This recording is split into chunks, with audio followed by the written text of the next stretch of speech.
Hey, welcome back to our study that we've called Counterculture. I'm Pastor Stephen, and we're going to continue in the book of Daniel as we look at chapter 3. This is probably one of the most well-known outside of Daniel and the Lion's Den stories in the book of Daniel. As we talk about Shadrach, Meshach, and Abednego and the courage that they have to stand against the culture that they faced. And that's basically our main idea, or our big idea for this morning, is that we need to have courage in the face of culture.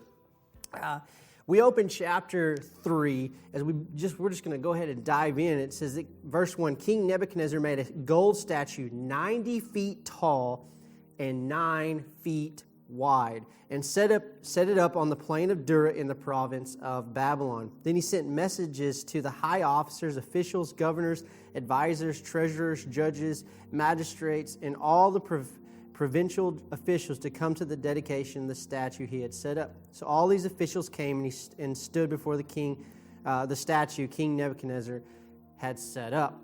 Then a herald shouted out, "People of all races and nations and languages, listen to the king's command. When you hear the sound of the horn, the flute, the lyre, the harps, the pipes, and other musical instruments, bow to the ground to worship King Nebuchadnezzar's gold statue. Anyone who refuses to obey will immediately be thrown into a blazing furnace." So at the sound of the musical instruments, all the people, whatever their race or nation or language, bowed to the ground and worshiped the golden statue that King Nebuchadnezzar had set up. So imagine this scene, if you will. Over the last few weeks, we've introduced Daniel and his three friends and how they came from their homeland back in Israel.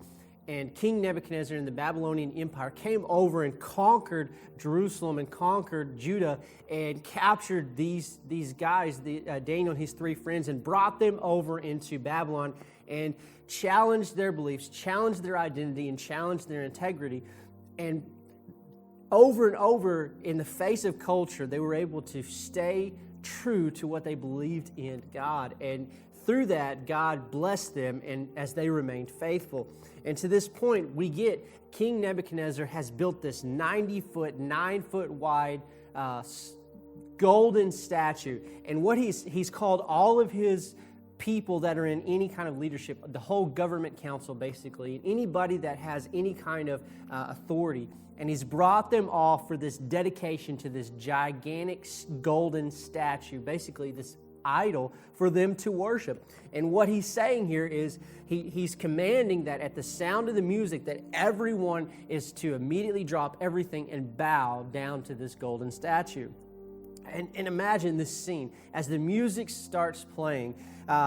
Everyone from the oldest to the youngest, no matter their race, no matter their language, no matter their culture, no matter who they are, they all bow down. A sea of people bowing.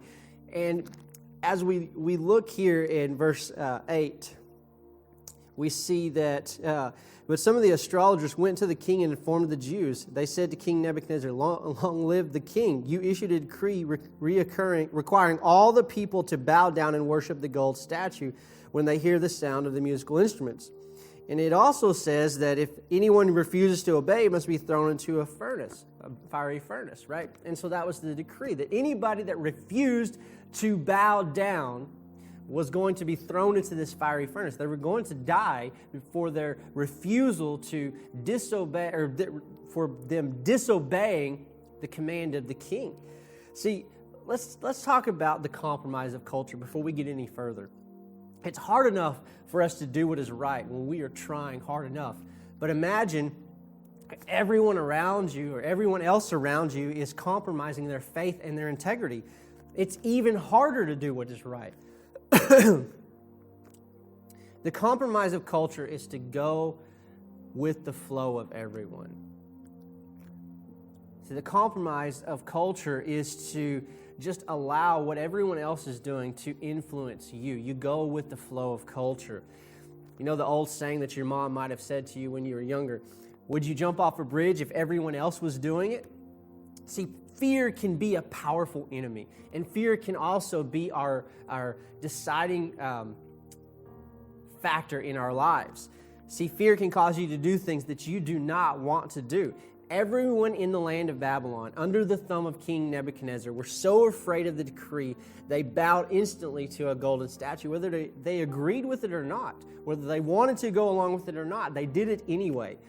No matter race or language, when the music sounded, the people bowed. Yet, as we look at verse 8, some of the king's advisors noticed something, so they went to the king. Look at verse 10. And he says, you issued a decree requiring all the people to bow down and worship the golden statue when they hear the music. And if they did not do that, verse 11, they were to throw in the fiery furnace. Look at verse 12. But there are some Jews, right? So they singled them out for where they came from, right? Shadrach, Meshach, and Abednego. And interesting enough, they used their Babylonian names to describe them instead of their Hebrew names, Hananiah, Mishael, and Azariah. They said Shadrach, Meshach, and Abednego, but they called them Jews. They called them out for where they came from, but they acknowledged them for who they were now. He says, you have put in charge of the province of Babylon. Here, now they're saying, King Nebuchadnezzar, it's your fault that these guys are not doing what they're doing because you're to blame, because you're the one that put them in charge of Babylon. Do you think they might have been bitter that they got overlooked for a promotion? They pay no attention to you, your majesty. They refuse to serve your gods and do not worship the gold statue that you have set up. Shadrach, Meshach, and Abednego, who were in charge of the province of Babylon, they refused to bow down at the mandate that King Nebuchadnezzar had decreed. So, yes, there's a compromise of culture of going with the flow. But we as Christians need to stand in the face of culture. We need to have courage to stand on what is right and do the right thing regardless of what everyone else around us is doing, regardless of what our friends are doing, regardless of what our family might be doing, regardless of what people at work or school or whoever is doing, this country is doing. We need to stand firm on our faith in Christ and do what is right regardless of what culture is doing, and disregard the compromise of culture and have courage to stand in the face of culture. See, fear kept people from standing, but faith is what caused the three friends of Daniel to not bow down. Everyone else was crippled by their fear, but Daniel's three friends, Shadrach, Meshach, and Abednego, were emboldened by their faith. The king was furious. Look at what happened, verse 13. Then Nebuchadnezzar flew into a rage and ordered that Shadrach, Meshach, and Abednego be brought before him. When they were brought in, Nebuchadnezzar said to them, Is it true that you refuse to serve my gods or to worship my golden statue that I have set up? Yet in his fury, in his anger, these three guys had proven themselves of the last few chapters, so he gives them one more opportunity. Look at what he says. He says, I will give you one more chance to bow down and worship the statue I have made when you hear the sound of the musical instruments. But if you refuse, you will be thrown immediately into the blazing fire, and then what God will be able to rescue you from my power. Think about that. He says, what God could rescue you from my power? He gave them another opportunity. I mean, fair, right? Give them one more opportunity. He made this decree, and now he was thinking, maybe we'll just give him one more shot. Look at their response. So verse 16, Shadrach, Meshach, and Abednego replied, O Nebuchadnezzar, we do not need to defend ourselves. If we are thrown into the fire, the God who we serve is able to save us. But listen, even if he doesn't, we want to make it clear to you, we will never serve your gods or worship the golden statue. Oh, snap. As if the king was not already furious. He was beyond mad. Nebuchadnezzar was so furious that with Shadrach, Meshach, and Abednego that his face became distorted with rage. I wish I could just picture that. Could you imagine? You ever seen someone just so mad, so angry that their face just distorts with rage? So he ordered the furnace to be heated 7 times hotter than usual. He then ordered the strongest men he had to bind these three and throw them into the fire. he had this thing so hot that the soldiers that threw Shadrach, Meshach, and Abednego into the fire died from the flames. And that had to have been so hot. And the three men fell into the fire. And as we read in, suddenly Nebuchadnezzar jumped up in amazement and exclaimed to his advisors, "Didn't we tie up 3 men and throw them into the fire?" His advisor says, "Yes, Majesty, we certainly did." He says, "Look, I see 4 men unbound walking around in the fire unharmed, and the 4th looks like the Son of God." So then Nebuchadnezzar yelled to them, "Shadrach, Meshach, and Abednego, are you okay? If you're fine, come out." And so Shadrach, Meshach, and Abednego walked out of the fire unscathed, unburnt. Not one hair, it says, on their head or one thread on their clothing was singed by the fire. God had supernaturally taken care of them. He had jumped in on their behalf, and Jesus, the Son of God, was there with them in the fire. There was another in the fire.